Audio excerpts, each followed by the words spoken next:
Hello students, यहाँ पर हम यूनिट सॉल्यूशन के estate previous year question solve करेंगे जो 2018 से 2023 में आए हुए हैं। सभी क्वेश्चंस को यहाँ पर वन बाय वन डिस्कस करेंगे। इससे आपको नेक्स्ट एग्ज़ाम में एस्टेट के नेक्स्ट एग्ज़ाम में आपको बहुत हेल्प मिलेगी। यहाँ से पता चल जाएगा आपको कि किस टाइप के क्वेश्चन यहाँ से बनते हैं इस यूनिट से। तो हम इनको वन बाय वन डिस्कस करते हैं। फर्स्ट क्वेश्चन देखो क्या है, which of the following is an example of solid solution. और ये क्वेश्चन एचटेट 2018 में आया हुआ है। तो हमने यहाँ पर एग्जाम्पल बताना है सॉलिड सॉल्यूशन का। यहाँ पर ऑप्शन दे रखे हैं, ठीक है। अब यहाँ पर तीन टाइप के सॉल्यूशन होते हैं। एक होता है सॉलिड सॉल्यूशन, दूसरा क्या होता है लिक्विड, और तीसरा क्या होता है गैसेस सॉल्यूशन। सॉलिड सॉल्यूशन क्या होता है, जिसमें सॉल्वेंट सॉलिड हो, सॉलिड सॉल्वेंट हो। लिक्विड सॉल्यूशन कौन सा होता है, जिसमें सॉल्वेंट क्या हो, लिक्विड हो। और जो गैसेस सॉल्यूशन होता है वो उसमें भी सॉल्वेंट क्या होता है, गैस ही होती है सॉल्वेंट उसमें, ठीक है। तो अब यहाँ पर मैंने आपको बताया कि सॉलिड सॉल्यूशन में सॉल्वेंट कैसा होगा, सॉलिड होगा, ठीक है। यहाँ पर देखो फर्स्ट है camphor in nitrogen gas.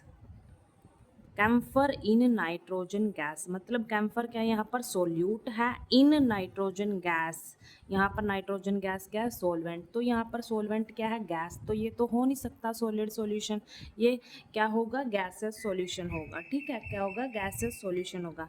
Second, glucose dissolve in water. यहाँ पर ग्लूकोज क्या है, सॉलिड है, जो कि सोल्यूट बोलेंगे हम। डिजोल्व इन किसमें, वाटर में। वाटर क्या है, यहाँ पर सोलवेंट है ना। और ये वाटर क्या होता है, लिक्विड होता है। तो ये कौन सा सॉल्यूशन होगा, लिक्विड सॉल्यूशन होगा ये वाला, तो लिक्विड वाले में आएगा, ठीक है। Amalgam of mercury with sodium. यहाँ पर देखो ये क्या है, amalgam of mercury with sodium. यहाँ पर जो एमलगम है वो क्या होगा, लिक्विड होगा। एमलगम ऑफ मरकरी क्या होगा, लिक्विड होगा। और विद सोडियम, सोडियम क्या होगी यहाँ पर, सॉलिड होगी। तो ये ऑप्शन करेक्ट है। यहाँ पर जो सॉल्वेंट होगा, यहाँ पर सोडियम सॉलिड टाइप का सॉल्वेंट है यहाँ पर। तो सॉल्यूशन कैसा बना, लिक्विड। देखो लिक्विड जो सोल्यूट है वो डिजोल्व है सॉलिड सॉल्वेंट में। तो ये किस टाइप का सॉल्यूशन है, सॉलिड सॉल्यूशन है, ये सॉलिड सॉल्यूशन टाइप है ये, ठीक है। अगर हम नेक्स्ट ऑप्शन की बात करें, chloroform mixed with nitrogen gas. Chloroform mixed with nitrogen gas, यहाँ पर क्लोरोफॉर्म लिक्विड होगी और यहाँ पर ये सॉल्वेंट क्या होगा, नाइट्रोजन गैस होगा। तो ये गैसियस सॉल्यूशन है। तो यहाँ पर इन्होंने सॉलिड सॉल्यूशन का एग्जाम्पल पूछा तो यहाँ पर करेक्ट आंसर क्या आएगा, हमारे पास थर्ड आएगा। इसका आंसर क्या आएगा, थर्ड। यहाँ पर सॉलिड सॉल्यूशन कौन सा है, ये वाला है, amalgam of mercury with sodium. Next question देखो, when 6 gram of ethanoic acid is dissolved in 200 gram benzene, then what is the molality of solution। यहाँ पर हमने सॉल्यूशन की मोलालिटी निकालनी है, किस सॉल्यूशन की, जब 6 ग्राम इथेनोइक एसिड को डिज़ोल्व किया गया 200 ग्राम ऑफ बेंजीन में, तब हमने उस सॉल्यूशन की मोलालिटी निकालनी है। और ये क्वेश्चन एचटेट 2019 में आया है, ये एस्टेट 2019 में आया है क्वेश्चन। तो यहाँ पर ऑप्शन दे रखे हैं, तो हम इसको सॉल्व करते हैं। देखो जो मोलालिटी होती है उसको हम स्मॉल m से रिप्रेजेंट करते हैं, और उसका फॉर्मूला क्या होता है, number of moles of solute, number of moles of solute. क्या फॉर्मूला होता है, number of moles of solute divide में mass of solvent, mass of solvent in KG. ये फॉर्मूला होता है मोलालिटी का, ठीक है। तो हमें यहाँ पर जो सोल्यूट है हमारे पास वो क्या है, इथेनोइक एसिड है, उसका मास हमें दे रखा है। और जो सोलवेंट है वो क्या है, बेंजीन है, उसका मास भी दे रखा है, ठीक है। यहाँ पर मास ऑफ सोलवेंट किस में दे रखा है, ग्राम में दे रखा है, लेकिन हमें केजी में पूछा है, ठीक है। तो इसको हम कन्वर्ट कर लेते हैं, केजी में कन्वर्ट कर लेंगे। इसको कैसे कन्वर्ट करेंगे हम इसको केजी में, इसको हम 1000 से डिवाइड कर देंगे, ठीक है। तो ये किस में कन्वर्ट हो जाएगा, केजी में। 0.200 केजी आ जाएगा, ये मास आ जाएगा सोलवेंट का। तो हमने क्या निकालने हैं, अब नंबर ऑफ मोल्स निकालने हैं। मोल्स निकाल लेते हैं हम साइड में। मोल्स निकाल लेंगे हम किसके, सोल्यूट के। सोल्यूट कौन है, इथेनोइक एसिड। इथेनोइक एसिड का हमारे पास जो फॉर्मूला होता है वो क्या होता है, CH3COOH, है ना, ये फॉर्मूला होता है उसका। ठीक है, तो इसके मोल्स निकालने हैं। मोल्स निकालने के लिए जो फॉर्मूला होता है वो क्या होता है, given mass divide by molar mass, given mass of solute divide by molar mass of solute. जिसके मोल्स निकालेंगे उसी का हम यहाँ पर मास लेंगे। ठीक है, तो गिवन मास कितना है, यहाँ पर गिवन मास कितना है, 6 ग्राम है इसका, है ना, 6 पुट कर देंगे यहाँ पर। और जो मोलर मास है सोल्यूट का वो कितना होगा, मोलर मास सोल्यूट का वो अब हम यहाँ पर निकाल लेते हैं, साइड में निकाल लेते हैं। इसका मोलिकुलर मास कितना, CH3COOH का। देखो कैसे निकालते हैं यहाँ पर, इसका सभी का काउंट करके ऐड कर देते हैं हम यहाँ पर, है ना। इसका कार्बन का कितना होता है 12 प्लस हाइड्रोजन का 1, और कितने हाइड्रोजन है 3 है, तो 3 हो जाएगा यहाँ पर, प्लस इस कार्बन का भी 12 प्लस ऑक्सीजन कितने हैं 2 ऑक्सीजन है ना यहाँ पर, तो एक का 16 मल्टीप्लाई 2 क्योंकि 2 ऑक्सीजन है प्लस 1 हाइड्रोजन। तो अब हम क्या करेंगे, इनको ऐड कर लेंगे, इनको सॉल्व कर लेंगे। तो सॉल्व करके हमारे पास कितना आएगा, इसका मास 60 आ जाएगा, 60 आ जाएगा इसका मास। ठीक है, तो यहाँ पर हम पुट करेंगे मोलर मास ऑफ सोल्यूट, मतलब molar mass of ethanoic acid 60 put कर दिया।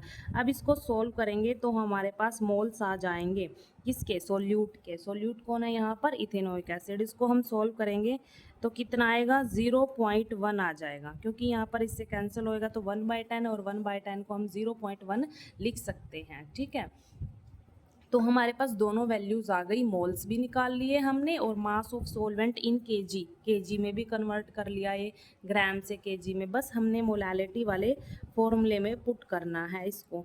तो मोलालिटी का फॉर्मूला क्या था, number of moles of solute कितने निकाले 0.1 निकाले, है ना, यहाँ पर 0.1 रख देंगे। मास ऑफ सोलवेंट इन केजी कितना है 0.200, ये है। बस इनको सोल्व करेंगे, क्या करेंगे, पॉइंट हटाएंगे, 1/10 लिख सकते हैं इसको, और यहाँ पर क्या लिख सकते हैं 200, पॉइंट हटाएंगे, डिवाइड में 1000 लिख सकते हैं। बस इसको सोल्व कर लेंगे। अब यहाँ पर देखो हम इसको अरेंज करके लिख सकते हैं ऐसे, 1/10 ये ऊपर जाके ऐसे मल्टीप्लाई हो जाएगा। ठीक है, जो भी कैंसिल होता है यहाँ पर कैंसिल कर देते हैं। 1/2 बचा यहाँ पर, 1/2 यहाँ पर सोल्व करेंगे, पॉइंट में 0.5 आ जाएगा। यहाँ पर क्या आएगा, मोलालिटी हमारी क्या आई 0.5 आ गई, क्या आ गई 0.5 हमारे पास मोलालिटी आ गई इसकी। ठीक है, तो यहाँ पर ऑप्शन कौन सा है, सेकंड। इसका सेकंड करेक्ट आंसर होगा, यहाँ पर सेकंड ऑप्शन क्या होगा, करेक्ट आंसर है इसका। नेक्स्ट क्वेश्चन देखो, नेक्स्ट क्वेश्चन है हमारे पास, what is the molar concentration of chloride ion in the solution obtained by mixing 300 ml of 3 molarity NaCl and 200 ml of 4 molarity solution of BaCl2। यहाँ पर हमें molar concentration निकालनी है, वो भी किसकी, आयंस की निकालनी है, कौन से की, क्लोराइड आयन की। यहाँ पर 2 सॉल्यूशन दे रखे हैं और दोनों को मिक्स किया गया है। देखो एक तो NaCl सॉल्यूशन है, इतना वॉल्यूम है उसका 300 ml, और ये मोलारिटी है उसकी। एक है BaCl2 सॉल्यूशन, बेरियम क्लोराइड, उसकी मोलारिटी है 4 और वॉल्यूम कितना है 200। तो हमारे पास ऐसा क्वेश्चन आ जाता है तो उसके लिए हमारे पास फॉर्मूला होता है मोलर कंसंट्रेशन, मोलारिटी निकालने का, किसी भी आयन की मोलारिटी निकालने का फॉर्मूला होता है M1V1 प्लस N2M2V2 डिवाइड में V1 plus V2 multiply N3। अब यहाँ पर N1 क्या होगा, N1 क्या होगा, जो हमारे पास फर्स्ट सॉल्यूशन है। मान लो हमारे पास NaCl क्या है, फर्स्ट सॉल्यूशन है। इस NaCl में यहाँ पर ये Na पॉजिटिव और Cl नेगेटिव में डिसोसिएट होता है। अब यहाँ पर इस NaCl सॉल्यूशन में जो Cl नेगेटिव है उसके कितने आयन है, 1 आयन है। तो यहाँ पर N1 क्या हो गया, N1 की वैल्यू क्या होगी 1 होगी इसमें NaCl में। ठीक है, N1 क्या हो गया, number of chloride ion in NaCl। ठीक है, तो N1 की वैल्यू क्या होगी यहाँ पर 1। ऐसे ही हम N2 की वैल्यू निकाल लेंगे, किस में निकालेंगे, N2 की वैल्यू सेकंड सॉल्यूशन हमारे पास BaCl2 है। BaCl2 किस में डिसोसिएट होता है, ये Ba2 पॉजिटिव में और प्लस 2Cl नेगेटिव में, क्योंकि यहाँ पर क्लोरीन 2 है ना, तो 2Cl नेगेटिव में। अब यहाँ पर जो N2 है यहाँ पर क्लोराइड आयन कितने हैं, 2 है, तो N2 की वैल्यू कितनी हुई, 2 हुई। अब यहाँ पर M1 क्या है, फर्स्ट सॉल्यूशन की मोलैरिटी, और V1 क्या है, फर्स्ट सॉल्यूशन का वॉल्यूम। N2 मैंने आपको बता दिया है कि नंबर ऑफ आयंस हैं यहाँ पर Cl नेगेटिव के, किस में, BaCl2 सॉल्यूशन में, और M2 क्या मोलैरिटी है इस सॉल्यूशन की, और V2 क्या है, इस सॉल्यूशन का वॉल्यूम है। अब यहाँ V1 V2 इन दोनों वॉल्यूम को ऐड कर देंगे, मल्टीप्लाई किससे करेंगे, N3 से, N3 फैक्टर से।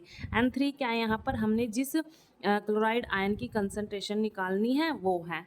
अब यहाँ पर क्लोराइड आयन क्या है, Cl नेगेटिव है, ये भी कितनी है, कितने हैं यहाँ पर, नंबर 1 ही है, तो N3 भी क्या होगा यहाँ पर, N3 की वैल्यू भी क्या होगी यहाँ पर 1 होगी, है ना, क्योंकि क्लोराइड आयन Cl नेगेटिव की हमने कंसंट्रेशन निकालनी है, तो N3 फैक्टर भी यहाँ पर क्या होगा, 1 होगा। सभी वैल्यूज़ को पुट करेंगे और ये क्वेश्चन सॉल्व हो जाएगा। हमारे पास N1 क्या है, N1 क्या है यहाँ पर 1, M1 क्या है हमारे पास, M1 हमारे पास 3 है, और जो वॉल्यूम V1 है वो 300 है, प्लस N2 कितना है हमारे पास, N2 की वैल्यू 2 है, मल्टीप्लाई M2 कितना है, M2 4 है, मल्टीप्लाई वॉल्यूम कितना है, 200 है।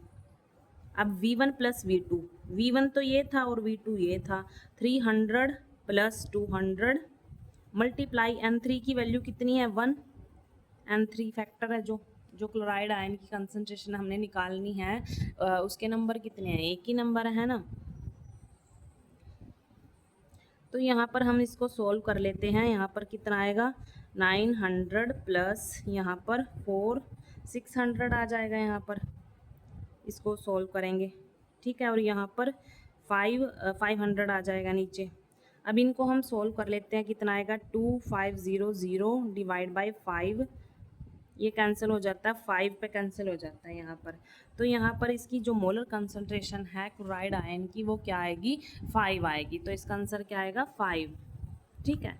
उसके बाद हमारे पास नेक्स्ट क्वेश्चन है, नेक्स्ट क्वेश्चन देखो क्या है, और ये जो क्वेश्चन है ऊपर वाला ये 2020 में आया हुआ है, एचटेट 2020 में आया है, ठीक है। फोर्थ क्वेश्चन देखो, the van't Hoff factor for 0.1 molarity BaNO3 solution is 2.74, then the degree of dissociation is. Option दे रखे हैं यहाँ पर, और ये क्वेश्चन एचटेट 2021 में आया है क्वेश्चन। हमने यहाँ पर क्या निकालना है, डिग्री ऑफ डिसोसिएशन निकालनी है, वेंट ऑफ फैक्टर गिवन है यहाँ पर, और हमने डिग्री ऑफ डिसोसिएशन निकालनी है। देखो यहाँ पर डिग्री ऑफ डिसोसिएशन को हम अल्फ़ा से रिप्रेजेंट करते हैं, और उसके लिए हमारे पास फॉर्मूला होता है अल्फ़ा इक्वल्स टू I-1। आई क्या यहाँ पर वेंटो फैक्टर है, N-1, N क्या है नंबर ऑफ आयंस हैं, ठीक है। अल्फ़ा क्या है यहाँ पर डिग्री ऑफ डिसोसिएशन, तो उसके लिए ये फॉर्मूला होता है, ये आपको लर्न करना है। तो यहाँ पर I की वैल्यू भी गिवन है, हमने सिर्फ यहाँ पर वैल्यू पुट करनी है, और N क्या है आयंस है, यहाँ पर आयंस जैसे BaNO3 2, ये किस में डिसोसिएट होता है, किस में डिसोसिएट होता है, Ba2 पॉजिटिव में और 2NO3 नेगेटिव में डिसोसिएट होता है। यहाँ पर आयंस कितने होंगे, 3 आयंस होंगे, 2 1 इसका एक और इसके 2, तो 3 आयंस होंगे। N की वैल्यू यहाँ पर 3 है, बस वैल्यू पुट करो यहाँ पर। आई की वैल्यू क्या है यहाँ पर, देखो वेंट ऑफ फैक्टर दे रखा है 2.74 दे रखा है, 2.74 -1, आई की वैल्यू पुट कर दी, एन की कितनी है 3 है, -1। यहाँ पर बस इसको सोल्व करना है, कर लेते हैं सोल्व, कितना आएगा 1.74 डिवाइड बाई 2 ये आ जाएगा। अब इसको भी सोल्व कर लेते हैं, तो कितना आएगा 0.87 आ जाएगा। हमने क्या निकालना है, परसेंटेज में निकालना है। देखो अगर ऑप्शन से रिलेट करें तो थर्ड ऑप्शन है, क्योंकि 0.87 है और ये 87% है, तो इसको परसेंटेज में कन्वर्ट कर लेते हैं, तो कितना आएगा 87% आ जाएगा यहाँ पर, है ना। अगर हम इसको 100 से मल्टीप्लाई करेंगे तो 87% आ जाएगा। तो हमारे पास डिग्री ऑफ डिसोसिएशन क्या आ गया, 87% आएगा। Third option is correct answer. तो हमारा इसका थर्ड ऑप्शन आएगा। ठीक है, उसके बाद देखो ये जो क्वेश्चन है एचटेट 2021 में आया हुआ है ये क्वेश्चन। उसके बाद फिफ्थ क्वेश्चन देखो, फिफ्थ क्वेश्चन है हमारे पास, यहाँ स्टेटमेंट देखो क्या है। 18 gram of glucose C6H12O6 is dissolved in 1 kg of water. At what temperature will water boil? At 1.013 bar. Kb की वैल्यू दे रखी है वाटर के लिए 0.52, केल्विन kg पर मोल ऑप्शन दे रखे हैं यहाँ पर। तो हमने टेम्परेचर निकालना है कि किस टेम्परेचर पर यहाँ पर वाटर बॉयल होता है। जब 18 gram glucose 1 kg of water में डिज़ोल्व की जाती है तब कितने टेम्परेचर पर वो बॉयल होता है। ग्लूकोज क्या यहाँ पर नॉन वोलाटाइल सोल्यूट है, मतलब अगर 18 ग्राम ये ग्लूकोज 1 kg ऑफ वाटर में डिज़ोल्व कर देते हैं तब कितने टेम्परेचर पर वो बॉयल होता है वो हमने निकालना है। ठीक है, तो यहाँ पर हमारे पास फॉर्मूला होता है, क्या होता है देखो यहाँ पर boiling elevation in boiling point का यहाँ पर फॉर्मूला होता है del T B equals to K B multiply molality. K B यहाँ पर क्या है, कॉन्स्टेंट है, ये के बी कॉन्स्टेंट है और स्मॉल एम क्या है, मोलालिटी है। और के बी की वैल्यू यहाँ पर गिवन है और यहाँ पर ये डाटा दे रखा है। इस डाटा को हम यूज़ करके स्मॉल एम की वैल्यू भी निकाल लेंगे। ठीक है, पहले हम स्मॉल देखो डेल टी बी होता क्या है, डिफरेंस होता है यहाँ पर टेम्परेचर का, T B minus T naught B. T B क्या है यहाँ पर, सॉल्यूशन कौन सा, जब 18 ग्राम ग्लूकोज को 1 kg वाटर में डाल दिया तो क्या बन गया, वो सॉल्यूशन ही तो बन गया। तो उसका बॉइलिंग पॉइंट माइनस जब वाटर प्योर था, प्योर स्टेट में था, उसका बॉइलिंग पॉइंट। ठीक है, ये डेल टी बी होता है इक्वल्स के बी मल्टीप्लाई स्मॉल एम। ठीक है, तो हमने क्या निकालना है, टी बी निकालना है, यहाँ पर टी बी निकालना है। और टी नोट बी क्या होगा, टी नोट बी हमें पता है वाटर का जो बॉइलिंग पॉइंट होता है वो क्या होता है, वाटर का बॉइलिंग पॉइंट हमें पता है। देखो वाटर का बॉइलिंग पॉइंट क्या होता है, 100 डिग्री सेल्सियस होता है। अगर हम इसको केल्विन में कन्वर्ट करेंगे तो क्या करना पड़ेगा, इसमें 273.15 ऐड करना पड़ेगा, है ना। तो 51.373, तो ये केल्विन में आ गया, प्योर वाटर का बॉइलिंग पॉइंट आ गया ये केल्विन में। ठीक है, टी नोट बी की वैल्यू तो हमें पता है और हमने क्या निकालना, टी बी निकालना है। के बी की वैल्यू भी क्वेश्चन में गिवन है, तो स्मॉल एम हम यहाँ से निकाल लेते हैं। देखो साइड में निकाल लेते हैं। स्मॉल एम क्या था, मैंने आपको लास्ट क्वेश्चन में भी बताया था, पीछे जो क्वेश्चन आया था, number of moles of solute divide में mass of solvent in KG ये है। ठीक है, mass of solvent in KG 1 kg दे रखा है। मोल्स निकाल लेते हैं, मोल्स पुट कर देंगे, पहले मोल्स निकाल लेते हैं। मोल्स कैसे निकालते हैं, गिवन मास डिवाइड में मोलर मास। ठीक है, यहाँ पर क्या आता है, गिवन मास डिवाइड में मोलर मास ऑफ सोल्यूट। ठीक है, मोल्स किसके निकाल रहे हैं हम, सोल्यूट के। सोल्यूट कौन है, ग्लूकोज है। तो यहाँ पर इसका गिवन मास कितना है, 18 ग्राम है। और मोलर मास हमें पता नहीं है, ये हमें कैलकुलेट करना पड़ेगा। तो यहाँ पर कर लेते हैं C6H12O6, यहाँ पर 12 इंटू, यहाँ पर एक कार्बन का जो मास होता है, एटॉमिक मास होता है वो 12, और कितने कार्बन है 6, प्लस हाइड्रोजन का 1 होता है, और कितने हाइड्रोजन है 12, प्लस ऑक्सीजन का 16, और कितने हाइड्रोजन है 6। तो मल्टीप्लाई कर देंगे तो यहाँ पर सॉल्व करेंगे, कितना आएगा हमारे पास, सॉल्व करके यहाँ पर देखो यहाँ पर सोल्व करके 12 6 जा 72 प्लस 12 प्लस 16 6 जा कितना आएगा 96। तो इसको हम सोल्व करेंगे 180 आ जाएगा यहाँ पर मोलर मास। तो यहाँ पर क्या आ गया 180। इसको सोल्व कर लेते हैं तो कितना आएगा 0.1 आ गया। मोल क्या आ गए 0.1। ये हमने क्या निकाल ले, मोल निकाल ले, मोल्स निकाल ले। इन मोल्स को हम ऊपर मोलालिटी वाले फॉर्मूले में पुट कर देंगे। मोलालिटी का फॉर्मूला क्या था, number of mole of solute कितने हैं 0.1 डिवाइड में mass of solvent in KG, solvent कौन है वाटर और उसका मास कितना है 1 kg, तो 1। तो यहाँ पर सिंपल मोलालिटी कितनी आई 0.1 आई। अब क्या करना है, सिर्फ वैल्यू ही पुट करनी है फॉर्मूले में। टी बी तो हमने निकालना ही है, टी नोट बी क्या है 373.15 है, 373.15 है यहाँ पर केल्विन, और के बी की वैल्यू कितनी है 0.52 है, मल्टीप्लाई मोलालिटी कितनी है 0.1, कितनी है 0.1, ठीक है। अब इसको हम क्या करेंगे, मल्टीप्लाई कर लेते हैं इसको, T B minus 373.15 as it is, इसको हम मल्टीप्लाई करके लिखेंगे यहाँ पर, तो कितना आएगा 0.052 आ जाएगा, है ना, ये आ जाएगा। अब इसको ये यहाँ पर माइनस में इधर जाके प्लस में आ जाएगा, तो टी बी की वैल्यू क्या आ जाएगी 0.052 प्लस 373.15, यहाँ पर क्या आ जाएगा, इनको प्लस करेंगे तो कितना आएगा हमारे पास, प्लस करके आएगा 373.202 केल्विन, ये आ जाएगा, टेम्परेचर केल्विन में है ना। तो हमारे पास कौन सा ऑप्शन है, ये फोर्थ ऑप्शन है, तो फोर्थ करेक्ट ऑप्शन होगा यहाँ पर, करेक्ट आंसर होगा इस क्वेश्चन का फोर्थ। 373.202 केल्विन इस टेम्परेचर पर यहाँ पर ये सॉल्यूशन बॉयल होगा जब 18 gram of glucose 1 kg of water में डिजोल्व कर देंगे, तो इस टेम्परेचर पर बॉयल होगा वो, ठीक है। तो ये हमने सॉल्व करना था। उसके बाद नेक्स्ट क्वेश्चन देखो, next question sixth, which of the following aqueous solution have the lowest freezing point.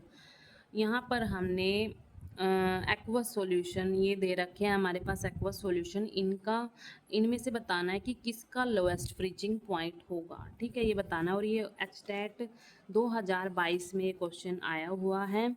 Option दे रखे हैं यहाँ पर, एक है 0 यहाँ पर जो मोलालिटी दे रखी है इनकी, वो तो सबकी सेम है 0.1 0.1 0.1 0.1, ठीक है, सबकी सेम है। देखो जो ग्लूकोज और सुक्रोज है ये इलेक्ट्रोलाइट, ये क्या है नॉन इलेक्ट्रोलाइट है, ये डिसोसिएट नहीं होते आयंस में, है ना, तो इनके लिए जो आई की वैल्यू है वो 1 ही होगी, ठीक है। अब यहाँ पर जो NaCl BaCl2 है, यहाँ पर जो ये क्या है इलेक्ट्रोलिटिक है, इलेक्ट्रोलाइट सॉल्यूशन है, ये डिसोसिएट होते हैं आयंस में। यहाँ पर जो NaCl अगर डिसोसिएट होता है तो कितने आयंस में डिसोसिएट होता है 2 में, और जो BaCl2 है ये 3 में, क्योंकि Ba पॉजिटिव एक और यहाँ पर 2Cl के 2 होंगे, तो 3 आयंस में डिसोसिएट होगा ये, जैसे Ba positive plus 2Cl negative, है ना, ये 3 आयन में डिसोसिएट होगा। मतलब यहाँ पर आई की वैल्यू कितनी होगी 3 होगी, यहाँ पर आई की वैल्यू 2 होगी, जितने ज़्यादा आयंस उतनी ही वैल्यू यहाँ पर, ठीक है। इसके लिए BaCl2 के लिए आई की वैल्यू कितनी है 3, और NaCl के लिए आई की वैल्यू 2 है, ठीक है। अब यहाँ पर फॉर्मूला लगा लेते हैं पहले हम, लोएस्ट जो फ्रीजिंग पॉइंट का जो फॉर्मूला होता है वो क्या होता है, del TF इक्वल्स टू आई के एफ मल्टीप्लाई स्मॉल एम। अब हम यहाँ पर किस से रिलेट कर रहे हैं, यहाँ पर देखो के एफ की वैल्यू भी सेम ही होगी यहाँ पर, ठीक है, और जो मोलालिटी है वो भी सेम है, तो हम डेल टी एफ, यहाँ पर ये तो कांस्टेंट ही हो गए, यहाँ पर ये कांस्टेंट है और मोलालिटी सबकी सेम है ना, सबके लिए सेम होगा, तो हम यहाँ पर किसको लेके चलेंगे, डेल टी एफ और आई को लेके चलेंगे, क्योंकि ये तो सबके लिए सेम ही है ये दो वैल्यू, तो ठीक है।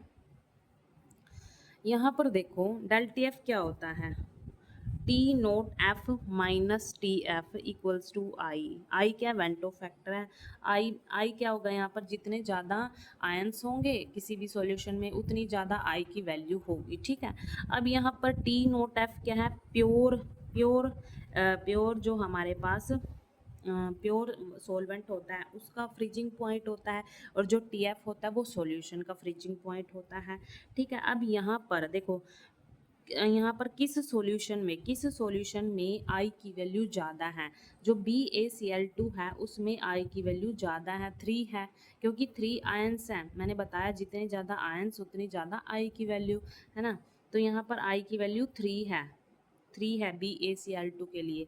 अब यहाँ पर देखो जितनी ज़्यादा आई की वैल्यू, क्योंकि ये डायरेक्टली प्रोपोर्शनल हो गया ना इसके, अगर ये कांस्टेंट है तो जो डेल टी एफ है वो डायरेक्टली प्रोपोर्शनल टू आई। अगर जितनी ज़्यादा आई की वैल्यू डेल टी एफ भी ज़्यादा होगा, डेल टी एफ ज़्यादा होगा। अब डेल टी एफ की वैल्यू कब ज़्यादा आएगी, कब ज़्यादा आएगी डेल टी एफ की वैल्यू पॉजिटिव में कब आएगी, जब इसकी वैल्यू कम होगी तभी तो डेल टी एफ की वैल्यू ज़्यादा आई होगी। ठीक है, इसकी वैल्यू किस में कम आती है, BaCl2 के केस में, है ना। इसका जो फ्रीजिंग पॉइंट होगा वो कम होगा, तभी डेल टी एफ की वैल्यू क्या आएगी, ज़्यादा आएगी।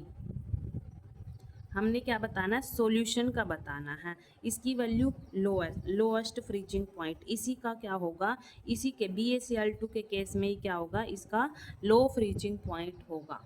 ठीक है, दोबारा देखो मैंने क्या किया, यहाँ पर फॉर्मूला अप्लाई करा, ठीक है, और यहाँ पर देखा मोलैलिटी भी सेम है और जो ये कांस्टेंट है ये भी सेम होगा। ठीक है, यहाँ पर देखो ये तो कांस्टेंट ही है KF तो, ठीक है। तो यहाँ डेल टी एफ है वो किस पे डिपेंड करता है, आई पे डिपेंड करता है, वेंटो फैक्टर पे डिपेंड करता है।